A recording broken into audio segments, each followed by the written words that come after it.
My coworker Bob invited literally everyone on our 15-person team to his wedding, except me. His excuse? A spacing issue. But here's where it gets ridiculously wild. When everyone asked where I was at the reception, Bob told them I was sick. Bob's cover story backfires in the most dramatic way. When I wasn't sick, I was just the only person who didn't get an invitation. His lie triggers an office gossip explosion that turns our entire workplace into a dramatic soap opera that Bob probably wishes he could take back. Trust me, this story gets more ridiculous by the minute, and it all started with what seemed like a perfectly normal office dynamic: the great wedding invitation mystery. I've been on this 15-person team for years. Most of us grew close trading coffee orders and AC complaints over Zoom. Enter Bob, a 33-year-old pandemic hire who joined around the same time I did. Bob glommed onto every wedding detail like it was breaking news, turning our weekly meetings into his personal announcement party when he got engaged. During one particularly memorable Zoom meeting, Bob announced to our entire team that he was engaged. Not just engaged, mind you, but engaged with the kind of excitement that made you wonder if he was going to break into song. He showed us the ring through his laptop camera, introduced us to his fiancée Pam, who popped into frame, and basically turned our weekly team meeting into his personal celebration.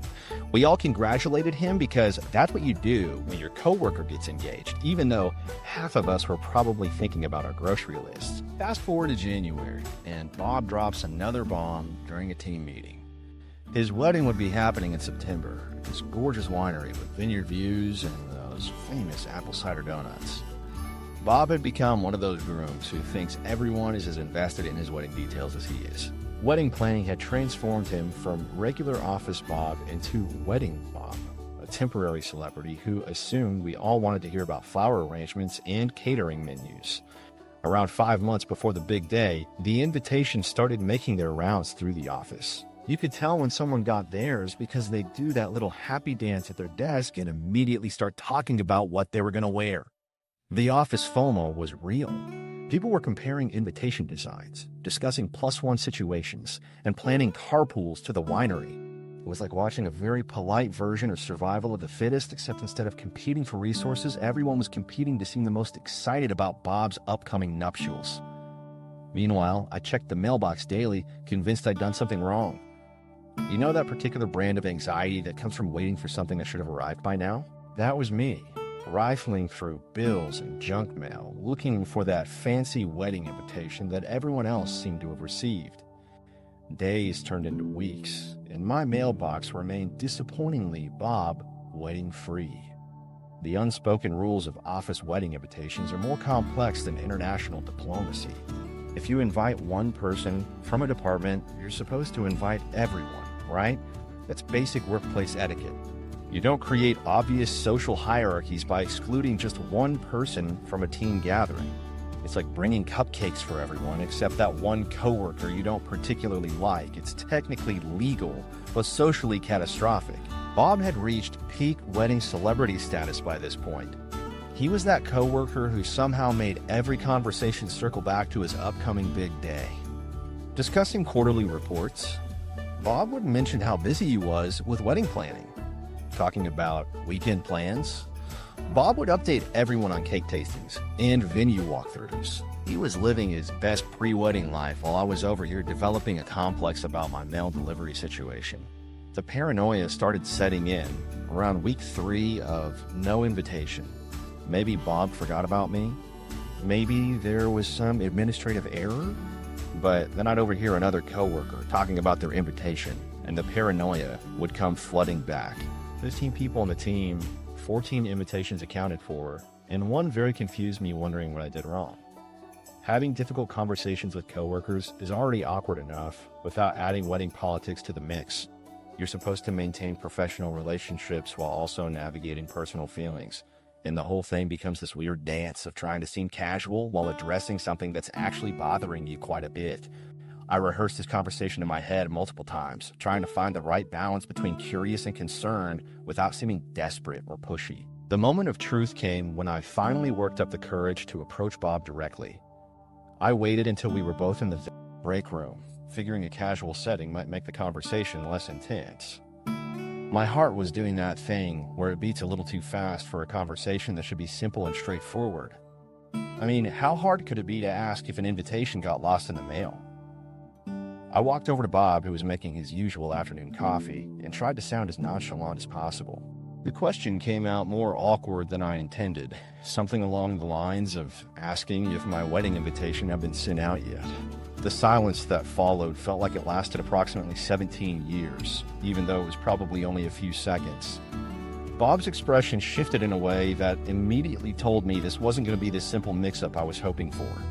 Little did I know that Bob was about to deliver a performance that would put most actors to shame. Bob's Academy Award-worthy performance. Bob turned around from his coffee maker and looked like he was about to announce layoffs, not deliver wedding news. What followed was a masterclass in workplace theater that honestly deserved some kind of acting award. The man took this long, meaningful pause and explained that I wasn't invited because of a spacing issue at the venue, delivering it with the gravity of someone announcing quarterly budget cuts. Now let's talk about this spacing issue excuse, because it's ridiculous when you really think about it. A winery that books weddings daily suddenly ran out of chairs, just for me. Out of a 15-person team, somehow the venue could handle 14 people, but that 15th guest would apparently cause some kind of spatial crisis. The wedding math here just doesn't add up. We're talking about a professional event space, not someone's studio apartment. Bob continued his performance by explaining how he tried to make it work but just couldn't figure out a solution. He painted this picture of himself as the tortured groom, desperately trying to include everyone but being thwarted by these uncontrollable venue limitations. The way he presented it, you'd think he spent sleepless nights trying to solve this impossible puzzle of fitting one more person into a space that apparently had very specific occupancy restrictions that applied only to me. But here's where Bob's performance really reached peak workplace theater. He tried to soften it with leftover cake and trinkets, like I was a toddler missing story time. The man literally tried to bribe me with wedding favors and a piece of cake as consolation prizes.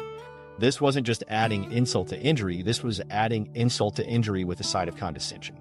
The audacity of thinking that some cake and party favors would somehow make up for being the only person excluded from a team celebration is honestly impressive in its complete toned deafness. Then came the request for secrecy, which is where this whole situation crossed the line from awkward into completely absurd. Bob asked me to keep the exclusion to myself and not make a big deal out of it, as if workplace wedding politics weren't already complicated enough. He wanted me to participate in some kind of conspiracy of silence about my own exclusion. Think about the logic here. Exclude one person from a team event, offer them cake as compensation, then ask them to hide the fact that they weren't invited. This is like asking someone to lie about their own social rejection. The absurdity of this request really hits you when you consider what Bob was actually asking me to do. He wanted me to smile and nod when people talked about the wedding, pretend I was going when anyone asked, and then mysteriously disappear on the actual wedding day without anyone questioning where I went. He was essentially asking me to become an accomplice in my own exclusion, which takes workplace awkwardness to entirely new levels. My reaction to this whole performance was probably not my finest moment.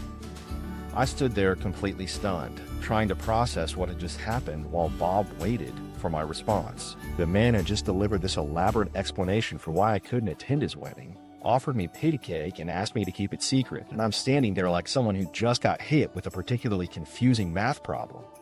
I couldn't think of anything intelligent or witty to say, so I just mumbled something like, "Okay," and walked away. Walking away from difficult conversations is an art form that nobody teaches you in school or corporate training sessions. There's this particular kind of awkwardness that comes from ending a conversation when you're not really done processing what just happened. You're trying to maintain some dignity while also dealing with the fact that you just got socially rejected by someone you see every day at work. The walk back to my desk felt like it took approximately 3 hours, even though it was probably 30 seconds. The sting of being excluded hits differently when you're the only one left out. It's not like Bob decided not to invite the entire team, which would have been a clear business decision to keep work and personal life separate. This was specifically excluding one person out of 15, which creates this weird social hierarchy where everyone else gets to be part of the inner circle except you. The particular brand of rejection that comes from being singled out in a group setting is something special, and not in a good way. I kept Bob's secret like he asked, but I won't lie about how I felt. The resentment started building immediately. Every time someone mentioned the wedding or talked about what they were going to wear, I had to pretend like I was part of the conversation while knowing I'd be sitting at home that day. Keeping secrets about your own social exclusion is emotionally exhausting in ways that Bob probably never considered. Looking back on that break room conversation, I realized Bob's performance really was worthy of an Oscar. The dramatic timing, the solemn delivery, the carefully crafted excuse, and the manipulative request for secrecy all combined into this masterpiece of workplace theater that completely caught me off guard. Little did I know that agreeing to keep his secret would set the stage for the most awkward weekend of my professional life, the wedding day blues. So the big day finally arrived, and let me paint you a picture of my Saturday. While 14 of my coworkers were getting dressed up for Bob's dream wedding at that gorgeous winery he wouldn't shut up about, I was sitting at home trying to figure out what to do with myself. You know that special kind of pathetic where you're actively trying not to think about something, but it's literally the only thing on your mind? That was me, scrolling through Netflix like I was going to find some magical show that would make me forget about my social rejection. The real torture started when people began posting on social media. You'd think I would have been smart enough to stay off Instagram and Facebook, but apparently I have the self-control of a goldfish when it comes to digital masochism. I tried every distraction, from social media bailouts to snack attacks, but nothing helped.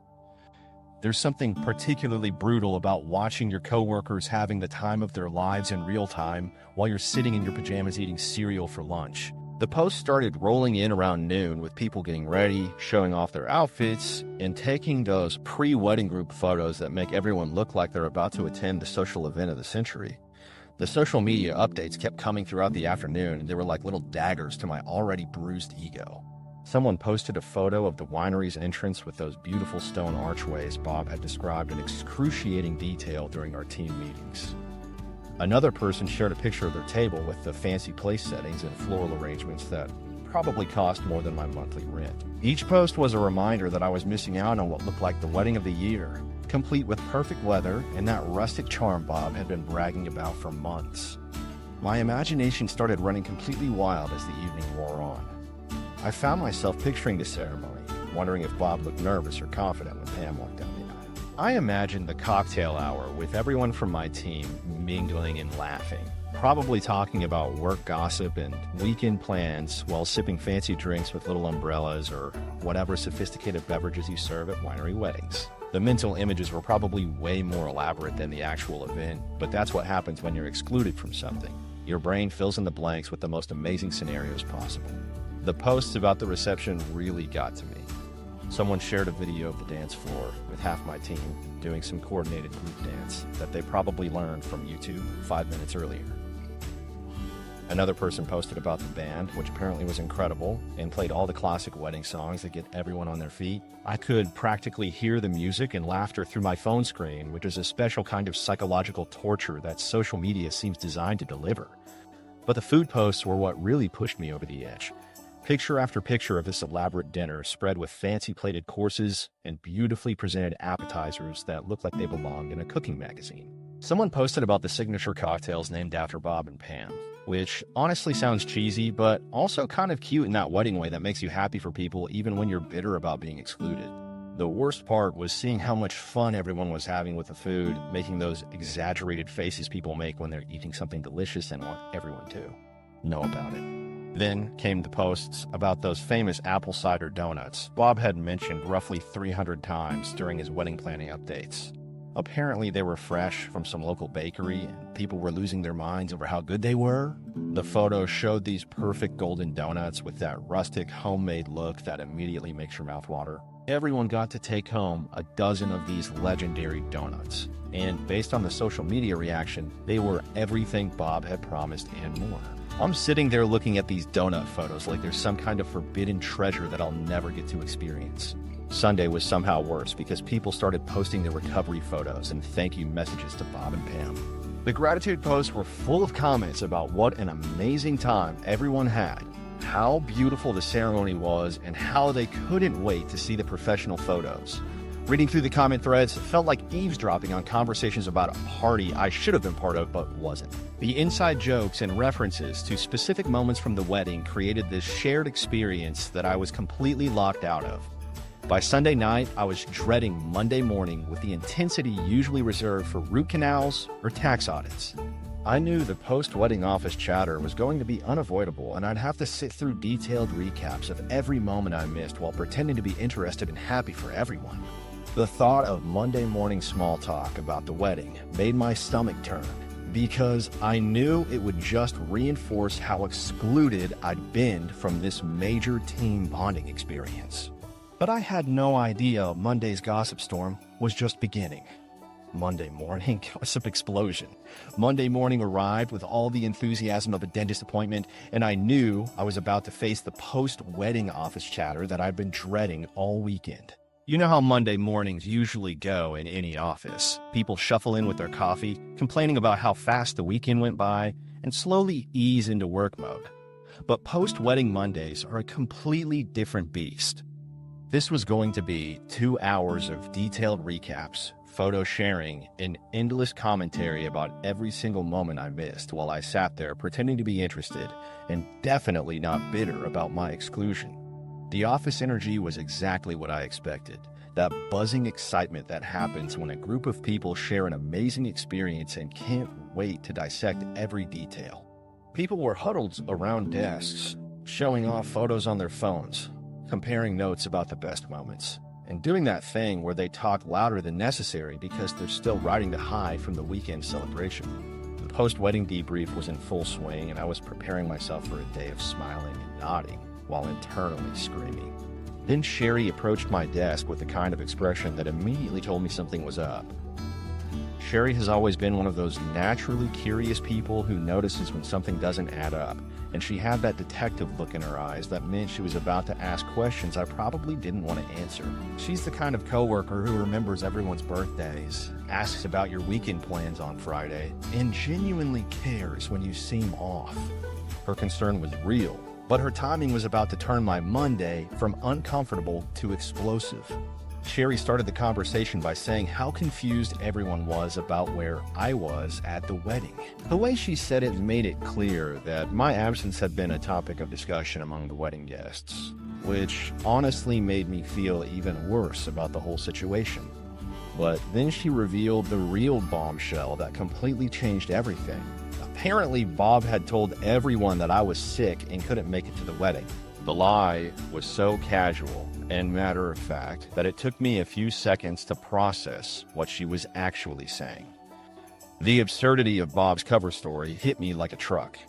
This man had excluded me from his wedding, asked me to keep it secret, and then created this elaborate fiction about me being sick to explain my absence to our coworkers. The audacity was honestly impressive in the worst possible way.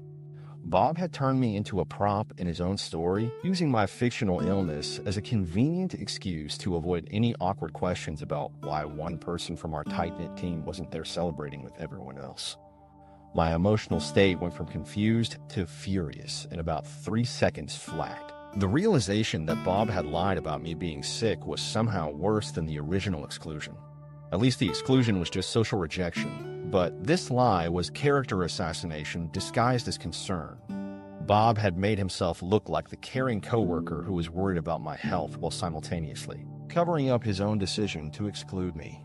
The manipulation was so smooth that I almost had to admire the craftiness while being completely enraged by it.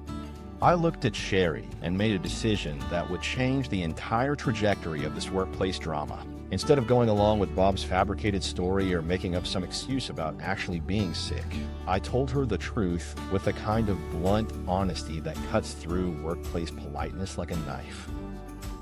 I said I wasn't invited to the wedding and left it at that, no sugarcoating or diplomatic explanation.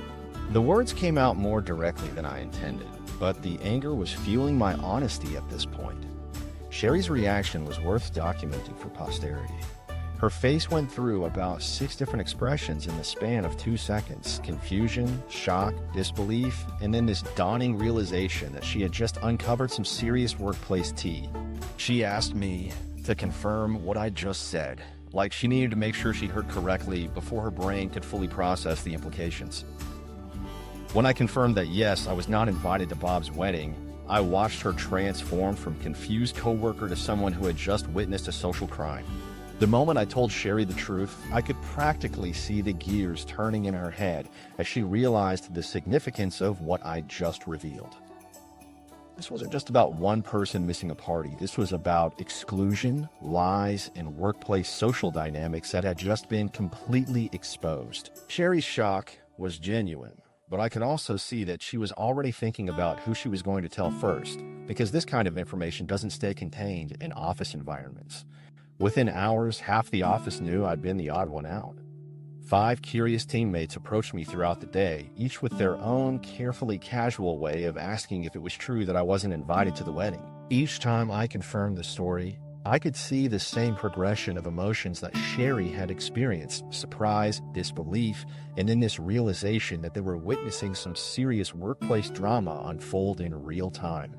By the end of Monday, I realized I had just set off what could only be described as a workplace earthquake. The truth about my exclusion was spreading through the office like wildfire, and Bob's carefully constructed narrative about my mysterious illness was crumbling faster than a house of cards in a windstorm.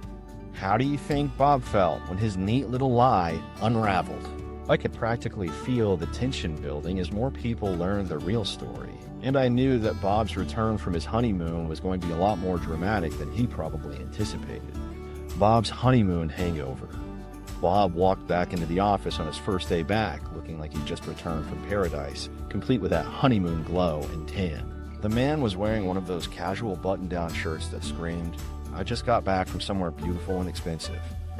You could practically see the remnants of tropical drinks and beach lounging radiating from his general demeanor. He looked rested, happy, and completely oblivious to the fact that his workplace had turned into a gossip factory while he was sipping cocktails with his new wife. The contrast between Bob's post-honeymoon bliss and the storm that had been brewing in the office for the past week was almost comically dramatic. Here was this guy, floating on cloud 9 from his perfect wedding weekend, probably still thinking about those apple cider donuts and how beautiful Pam looked walking down the aisle, while completely unaware that his carefully constructed lie about my mysterious illness had exploded into the biggest piece of office drama we'd had in years. It was like watching someone walk into a surprise party, except instead of celebration, they were about to get hit with a workplace reality check. Bob's honeymoon bubble burst faster than a cheap balloon at a kid's birthday party. Within about 2 hours of being back in the office, someone must have filled him in on the gossip explosion because his relaxed demeanor completely evaporated. You could almost pinpoint the exact moment when he realized that his secret was out and his fictional story about my illness had been exposed as the complete fabrication it was. The transformation from blissful honeymooner to panic damage control was honestly impressive to watch from across the office. But here's where Bob looked different from just tired or hungover. I'd seen him in both those states during late nights on projects together. This was something else entirely. Bob looked exhausted in a way that went beyond physical tiredness. He looked mentally worn down, like someone who'd been carrying a heavy weight and was finally feeling the full impact of it. The honeymoon glow was fading fast, replaced by this expression that suggested his weekend. Paradise hadn't been as blissful as his social media posts made it seem. The break room confrontation happened around lunchtime, and it had all the awkwardness of a high school argument, but with the added complexity of adult workplace politics. And so Bob approached me while I was heating up my leftover pasta, and you could tell he was trying to figure out the right way to start this conversation. The break room is usually this neutral zone where people make small talk about weekend plans and complain about the coffee, but suddenly became the setting for what was about to be the most uncomfortable workplace argument either of us had ever experienced. Bob was upset that I had told Sherry the truth, and his reaction was exactly what you'd expect from someone whose carefully planned narrative had just fallen apart. He kept insisting that missing the wedding wasn't a big deal, which honestly made me even more frustrated because if it wasn't a big deal, then why did he lie about it in the first place? The circular logic of his argument was maddening. You can't exclude someone, lie about why they weren't there, and then act surprised when they're upset about the whole situation. I asked him how he would feel about being excluded from something everyone else was going to, which seemed like a reasonable question, but apparently hit a nerve. Bob's response was to double down on his original excuse about spacing issues and venue limitations, as if repeating the same story would somehow make it more believable now that everyone knew the truth. The core of our argument came down to him saying, "You lied about me being sick," and him responding, "It wasn't a big deal that you missed it," which completely missed the point of why I was upset in the first place. Bob's attempt to minimize the situation was probably the most infuriating part of the whole conversation. He kept saying things like, "It's not that serious, and you're making this bigger than it needs to be," which is exactly what someone says when they're trying to avoid taking responsibility for their actions. The dismissive tone was almost worse than the original exclusion because it showed that he still didn't understand why lying about my absence was such a problem. Bob eventually walked away from the conversation, which is the adult equivalent of storming off when you can't win an argument. The way he did it was so abrupt and dismissive that it left me standing there feeling even more frustrated than when the conversation started. He managed to make it look like I was the unreasonable one for being upset about his lies and exclusion tactics. Other team members started picking up on the tension between Bob and me, and you could sense people beginning to choose sides without anyone officially acknowledging that there were sides to choose. The office dynamic shifted in that subtle way that happens when workplace conflict becomes public knowledge. Some people seemed sympathetic to my situation, while others appeared to think I was making too big a deal out of a wedding invitation. Looking at Bob's face as he processed the reality of his situation, I realized his honeymoon glow was about to get very dim very quickly. The man had returned from what was supposed to be the best week of his life, only to discover that his workplace relationships were falling apart because of his own poor decisions. Paradise was officially over, and the real consequences of his wedding choices were just beginning to unfold. The truth comes out. A few days later, Bob approached me with the kind of nervous energy that suggested he'd been rehearsing this conversation for hours. He asked if I wanted to meet him and Pam at a local bar after work to talk things through, and honestly, I was curious enough about what they had to say that I agreed. The choice of venue is interesting. Not a coffee shop or restaurant, but a bar, which seemed like an odd setting for what was supposedly going to be an apology. Maybe they figured alcohol would make the whole conversation less awkward, or maybe they just needed liquid courage to get through whatever speech they had prepared. I arrived at the bar to find Bob and Pam already seated in a corner booth, looking like they were about to deliver a presentation to the school board. They had that overly serious demeanor that people get when they're trying to seem mature and responsible about a situation they've completely mishandled. Pam looked nervous in a way that suggested she'd rather be anywhere else, while Bob had that forced confidence of someone who's been told he needs to fix this mess but isn't entirely sure how to do it. What followed was the most rehearsed apology I've ever witnessed outside of a corporate PR disaster. They each launched into rehearsed talking points, with Bob and Pam taking turns covering different aspects of their explanation.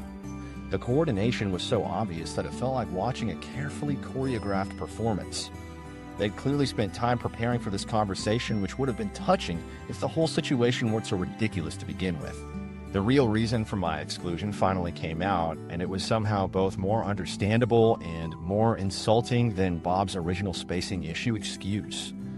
Pam explained that they had a blanket policy of not inviting single men to their wedding, and I was apparently the only single guy on our entire 15-person team. The specificity of this exclusion was almost impressive. Out of all the ways to exclude someone from a wedding, they'd managed to find the one category that applied to exactly one person on our team. The reasoning behind this policy was where things got really interesting. Pam described a previous wedding they attended where single men had gotten drunk and started a fight that turned into what she called a royal rumble.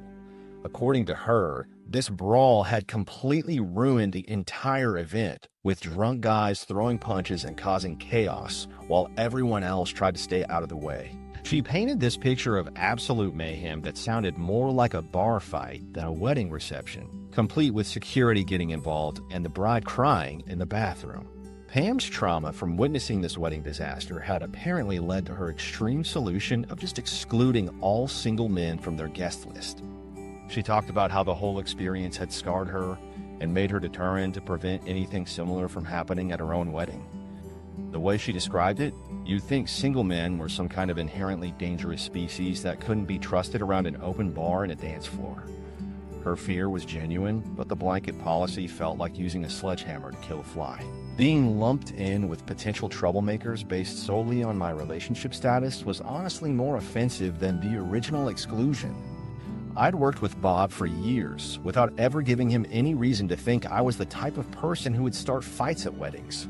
The assumption that I might cause problems simply because I was single felt like a character judgment that went way beyond wedding guest list management. Nothing quite like being judged purely on relationship status to make you feel valued as a person.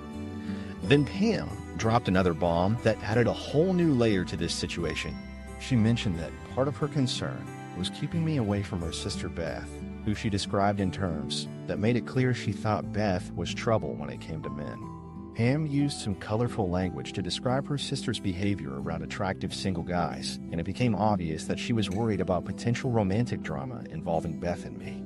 The fact that she considered me attractive enough to be a threat to her sister's good behavior was almost flattering, if it weren't so insulting in context. The sister situation revealed that this wasn't just about preventing wedding fights. It was also about Pam trying to control her family dynamics and prevent any potential hookups between wedding guests. She was essentially treating her wedding like a high school dance where she needed to separate certain people to avoid drama. The level of social engineering involved in their guest list decisions was starting to make my head spin. They offered an expensive makeup dinner at a top restaurant, ostensibly to apologize. The offer was generous, probably costing them more than my portion of the wedding would have, and it was clear they were trying to make amends in a meaningful way.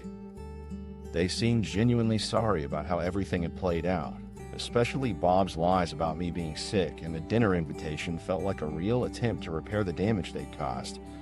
My feelings about their explanation were complicated in a way that surprised me. On one hand, I could understand Pam's fear about wedding disasters and her desire to control every aspect of her big day. Nobody wants their wedding to turn into a disaster, and if she'd been traumatized by witnessing a previous wedding brawl, her concerns weren't entirely unreasonable. The protective instinct about her sister also made sense from a family dynamics perspective, even if it was insulting to me personally. On the other hand, being excluded based on assumptions about my behavior and potential threat level felt deeply personal and unfair. The blanket policy approach treated me like a statistical risk rather than an individual with years of professional relationship history with Bob. The whole explanation left me feeling like I understood the reasoning while simultaneously being more insulted by it than I was by the original mystery exclusion.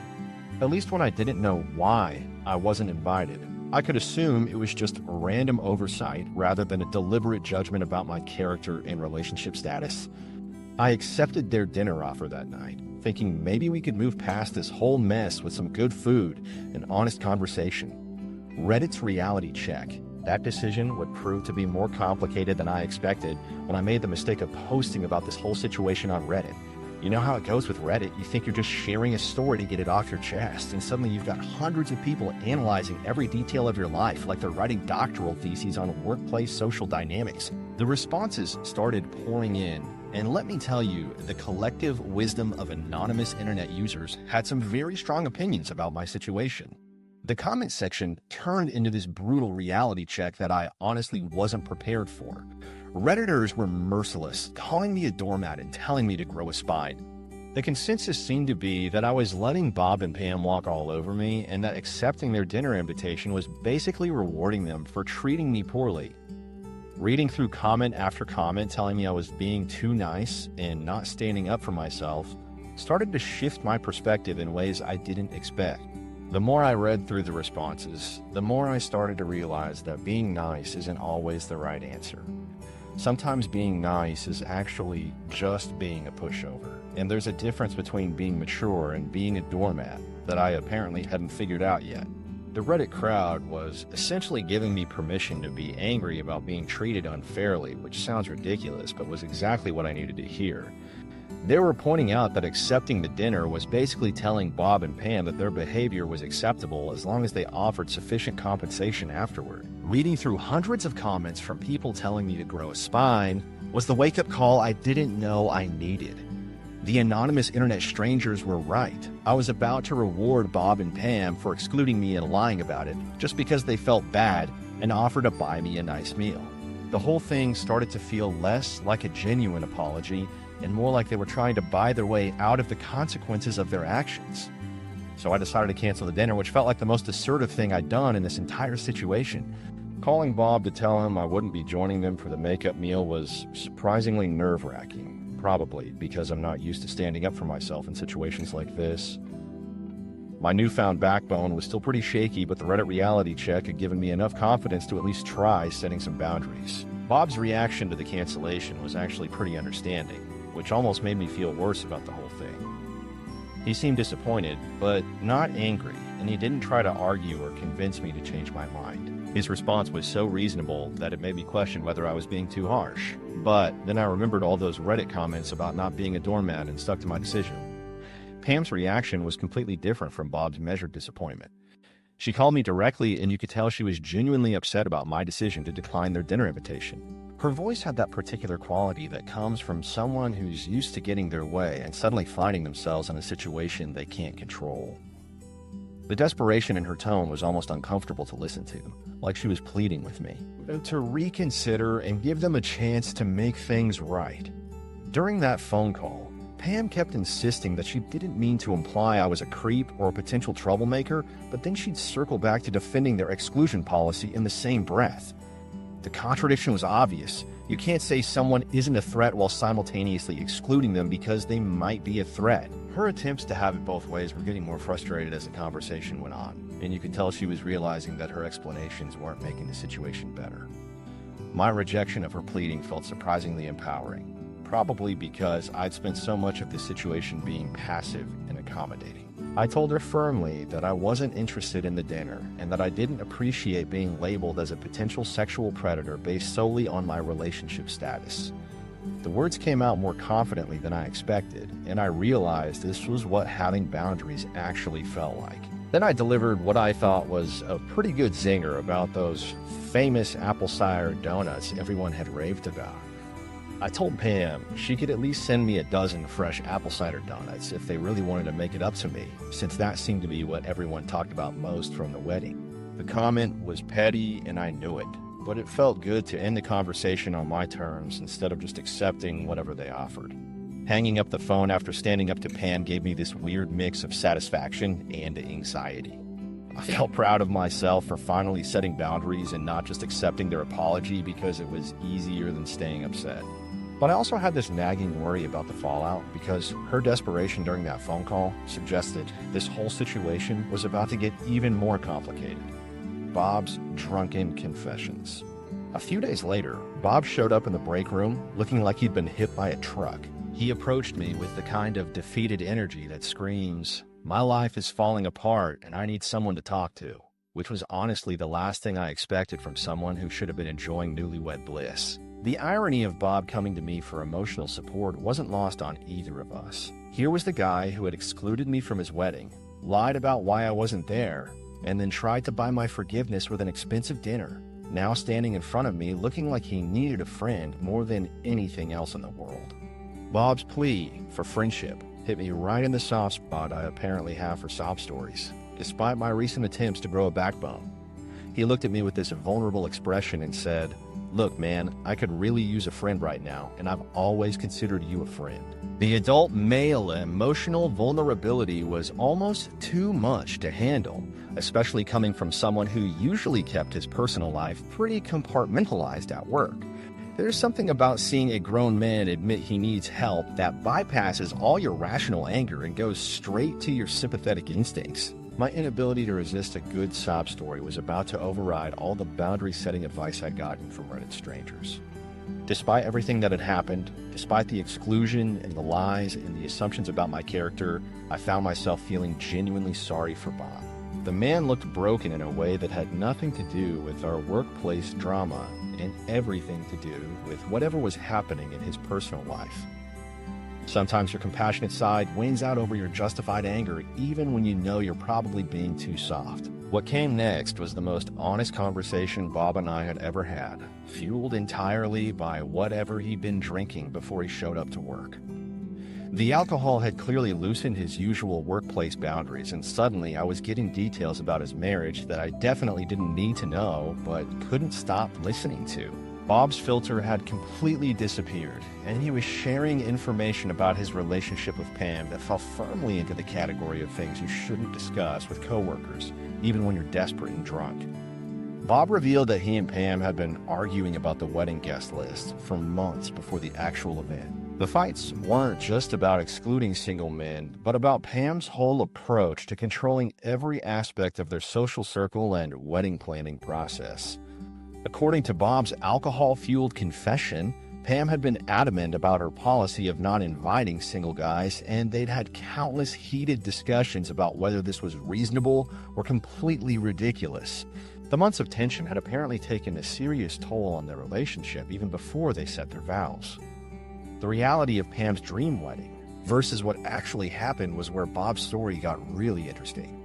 Bob mentioned that Pam's biggest regret was not getting to know me better before the wedding, and that she thought I was one of the coolest people she ever met, which was both flattering and incredibly ironic, given that she'd specifically excluded me to avoid potential drama.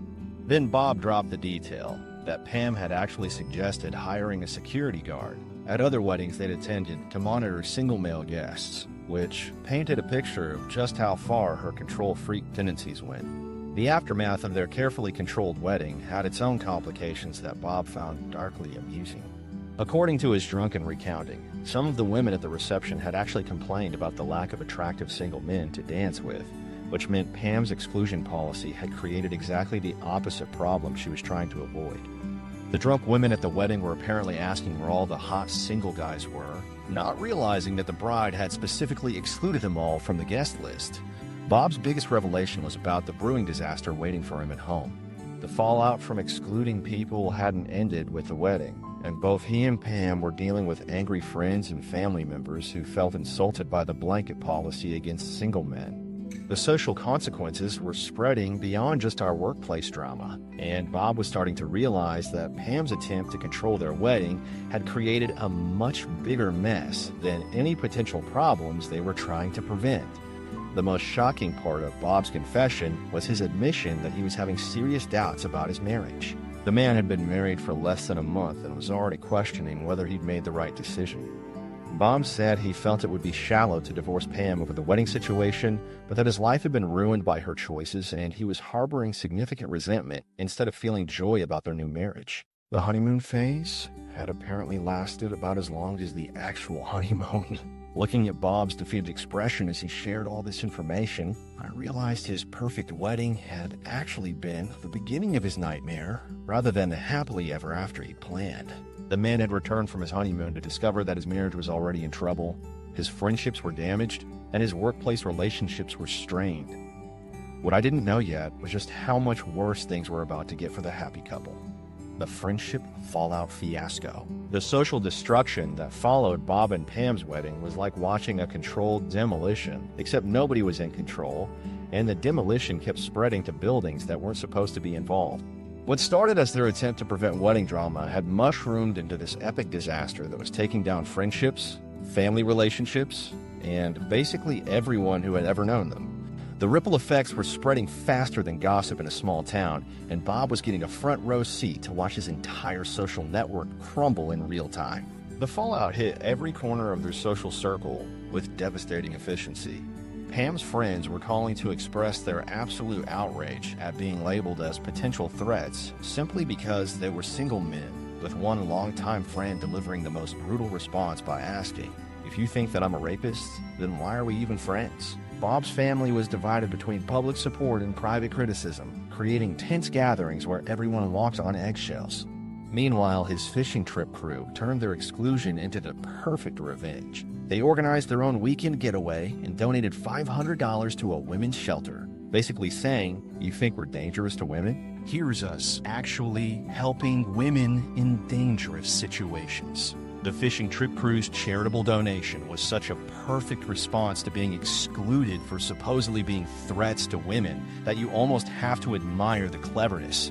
The irony was so thick you could cut it with a knife, and the message was crystal clear without being explicitly nasty about it. They even turned their snub into a charity fishing trip, donating $500 to a women's shelter. Pam's reaction to all this criticism was to become increasingly defensive about why nobody understood her viewpoint, having emotional breakdowns where she demanded to know why everyone was being so unreasonable about her perfectly logical decision to exclude potential troublemakers. The disconnect between her intentions and the actual impact of her actions was creating this cycle where she'd get more defensive and everyone else would get more angry. The newlyweds were having multiple blow-ups about the fallout instead of enjoying any kind of honeymoon phase, which is exactly the opposite of how the first month of marriage is supposed to go. Most couples spend there early. Marriage period in this bubble of happiness where everything is perfect and they can't imagine ever fighting about anything serious. Bob and Pam were spending their early marriage period dealing with angry friends, family drama, and the social consequences of decisions they'd made while planning their wedding. Bob's resentment toward his new wife was growing by the day, and he wasn't even trying to hide it during our conversations. The man was harboring serious negative feelings about Pam because her choices had cost him multiple friendships and turned his social life into a disaster zone. Having resentment toward your spouse less than a month into your marriage is not exactly a recipe for long-term happiness, and Bob seemed to realize that his situation was heading in a very bad direction very quickly. The marriage doubts Bob was expressing were getting more serious with each conversation we had. He kept saying that it would be shallow to divorce Pam over the wedding situation, but then he'd immediately follow that up with descriptions of how miserable he was and how much he regretted letting her make these decisions. The internal conflict was obvious. He knew that divorcing someone over wedding guest list drama sounded ridiculous, but he also couldn't shake the feeling that this whole situation had revealed something fundamental about Pam's character that he didn't like. Bob's consideration of divorce was becoming less hypothetical and more practical as the social consequences kept piling up. He was calculating whether it was better to stay married to someone whose decisions had destroyed his friendships, or to admit that he'd made a mistake and try to salvage what was left of his social life.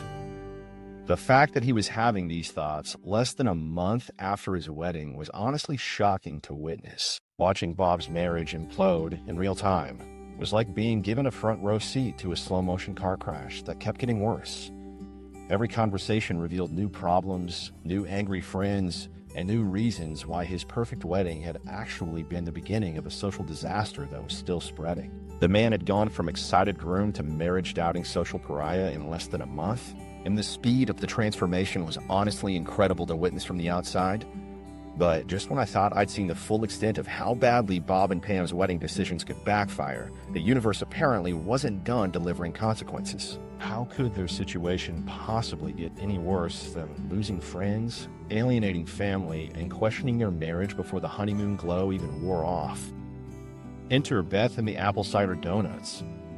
Pam's sister Beth slid into my DMs asking for coffee, which was the most perfect cosmic joke the universe could have delivered. The timing was so ridiculous that it almost felt scripted. Here I was, still dealing with fallout from being labeled a threat to this exact woman, and she's reaching out to me directly through Instagram like some kind of digital Cupid situation. The irony was thick enough to cut with a knife, especially considering Pam had gone to such extreme lengths to keep us from meeting at her wedding, only to have social media make the introduction anyway.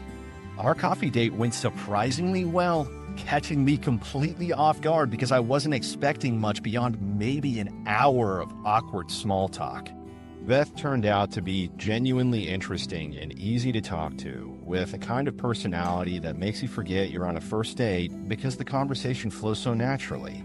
We clicked over Mario Maker levels, weekend getaways, and yes, apple cider donuts. The compatibility was almost scary in how well we meshed, especially considering Bob had been completely accurate in his assessment that we'd get along well. Coffee turned into after-work drinks, which turned into planning weekend activities together, and before I knew it, we were in that weird transitional phase where you're definitely more than friends but haven't officially defined what you're doing. The progression felt natural and unforced, which was refreshing after all the artificial drama surrounding the wedding situation. Beth had this way of making everything feel easy and comfortable, like we'd known each other for years instead of weeks. The mountain hike we planned together was supposed to be a casual outdoor activity, but I ended up using it as the perfect opportunity to ask Beth to be my girlfriend. The setting was beautiful, we were both in good moods from the physical activity and fresh air, and the whole situation felt right in a way that made the question seem obvious rather than scary. When I asked her to make things official, her response was a mix of humor and genuine affection that made it clear she'd been thinking the same thing. After we made things official, I suggested we stop by that famous winery where Bob and Pam had their wedding, specifically to get some of those apple cider donuts that everyone had been raving about for weeks. The determination to finally try these legendary donuts had become almost obsessive at this point, partly because everyone kept talking about how amazing they were, and partly because it felt like claiming something that had been unfairly kept from me. The winery visit was my way of reclaiming a positive experience from what had originally been a source of exclusion and disappointment. We arrived just as they were pulling the last batch of apple cider donuts off the tray, and for a moment I thought we were going to miss them entirely. The smell hit us as soon as we walked in the door, and you could tell these weren't your average grocery store donuts. The timing felt like the universe was finally giving me a win after weeks of workplace drama and social awkwardness. Those donuts lived up to every bit of hype they'd received, which was honestly surprising because food rarely meets the expectations created by that level of enthusiastic recommendation from Bob's endless wedding updates. They were warm, perfectly spiced, and had that fresh baked quality that makes you understand why people drive hours for good donuts. Each bite felt like vindication for all the wedding drama I'd endured, and I finally understood why everyone had been so excited about taking them home from Bob's reception. The catharsis of finally tasting what I'd been excluded from was surprisingly satisfying, like closing a loop that had been left open for weeks. Making our relationship Instagram official was Beth's idea, and she approached it with a kind of casual confidence that made me realize she wasn't worried about potential family drama. The photo we posted was from our hike, both of us looking genuinely happy and relaxed in a way that made it obvious we were enjoying each other's company. Social media announcements always feel slightly performative, but this one felt natural because we were actually excited to share our happiness with people. Pam texted Beth, "I knew this would happen after seeing our relationship announcement," which basically confirmed that her worst fears about the wedding exclusion had come true in spectacular fashion. The satisfaction I felt from Pam's predictable reaction was probably petty, but it was also deeply gratifying in a way that surprised me. After weeks of being treated like a potential threat and social liability, having her worst-case scenario play out exactly as she'd feared felt like the ultimate vindication. The exclusion policy designed to keep me away from Beth had actually created the perfect conditions for us to meet and connect, which was the kind of ironic justice that makes you believe in karma. Beth's relationship with her sister became more complicated after our Instagram announcement, but she handled the family drama with the kind of grace that made me appreciate her even more. She refused to let Pam's anxiety about our relationship affect her happiness, which showed a level of emotional maturity that made our connection feel even more genuine and worth protecting. But Pam's reaction to our relationship was apparently just the final meltdown. Pam's descent into full panic mode after seeing our Instagram announcement was honestly the most entertaining part of this entire saga. The woman who had spent months planning how to prevent exactly this scenario was now watching her worst nightmare unfold on social media, and her reaction was nothing short of spectacular. According to Beth, Pam immediately started making frantic calls to anyone who would listen, desperately trying to figure out how to undo what she'd accidentally created through her own exclusion tactics. Her first text to Beth was asking how she knew me, immediately followed by "I knew this would happen" in all capital letters, because apparently she needed to emphasize her frustration through aggressive punctuation. The irony of her situation was so perfect that you almost had to feel sorry for her, except she'd brought this entire mess on herself through her ridiculous wedding policies. While I was living the dessert-fueled dream with Beth, Bob's marriage was collapsing faster than a house of cards in a windstorm. The contrast between my newfound happiness and Bob's marital misery was so stark that it felt like we were living in completely different universes. My phone was full of sweet messages from Beth and plans for weekend activities, while Bob's phone was apparently buzzing with angry texts from Pam and complaints from relatives who were still upset about the wedding exclusions. Bob was dealing with angry friends, family drama, and a wife who was having daily meltdowns about her sister's new relationship, but he kept thanking me for being understanding about the whole situation. The fight between Bob and Pam over our relationship became the stuff of office legend, mostly because Bob couldn't stop talking about it during his increasingly frequent breakdown sessions in the break room.